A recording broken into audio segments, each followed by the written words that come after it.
L'incendio di ieri mattina in via Bariglari a Udine ha causato gravi danni all'appartamento da cui ha avuto origine. I vigili del fuoco, che stanno effettuando controlli accurati in tutti gli alloggi, hanno dichiarato che le fiamme erano visibili anche dal primo piano.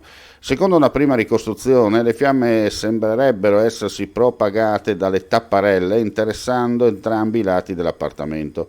Al momento non sono disponibili ulteriori dettagli sulle cause dell'incendio. Nella giornata odierna nuove indagini approfondite per stabilire l'origine e che ha causato danni significativi, come detto, alla palazzina. La stessa al momento è stata dichiarata comunque inagibile. Per fortuna non si sono verificati feriti e le 4 persone fatte evacuare sono state prese in cura dai sanitari solo per le cure mediche del caso. Sul posto anche gli agenti della questura per le indagini di polizia giudiziaria. Un uomo è stato soccorso questa mattina, poco prima delle 7, dal personale medico-infermieristico per le ferite che ha riportato a seguito di un incidente accaduto lungo la regionale 252 a Gonars. Per causa al vaglio dei carabinieri si sono scontrati una moto e una bici.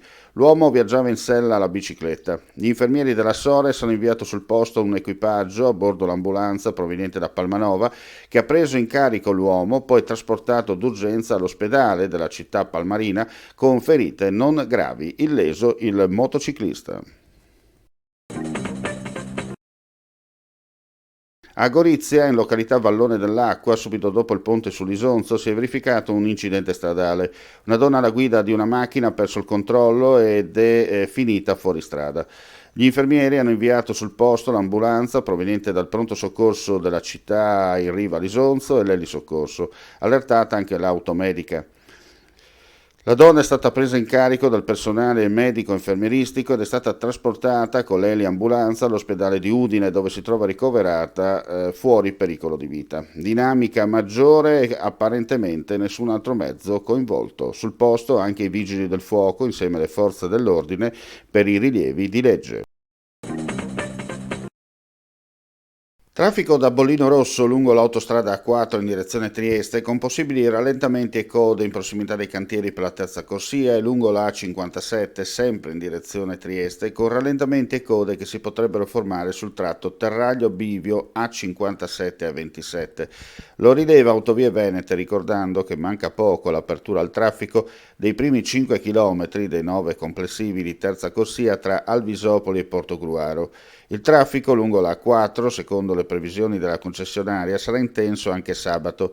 Possibili rallentamenti e code in direzione est in avvicinamento ai cantieri, con punte di transiti che potrebbero arrivare a toccare sull'intera rete gestita i 184.000 passaggi di mezzi.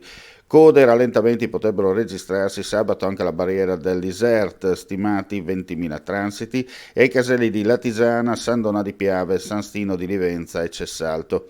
Per quanto riguarda i lavori tra Alvisopoli e Portogruaro, conclude Autovie, nei giorni scorsi le maestranze delle ditte appaltatrici del primo sublotto, del secondo lotto, hanno iniziato a stendere l'asfalto drenante dopo il sottopasso ferroviario ad Alvisopoli lungo la carreggiata in direzione Trieste.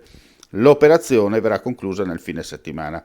Per consentire il termine di questa attività, tra le 20 di sabato e le 6 di domenica verrà chiuso il tratto autostradale tra Latisana e Portogruaro in entrambe le direzioni. I restanti 4 km dell'Alvisopoli-Portogruaro verranno completati in autunno.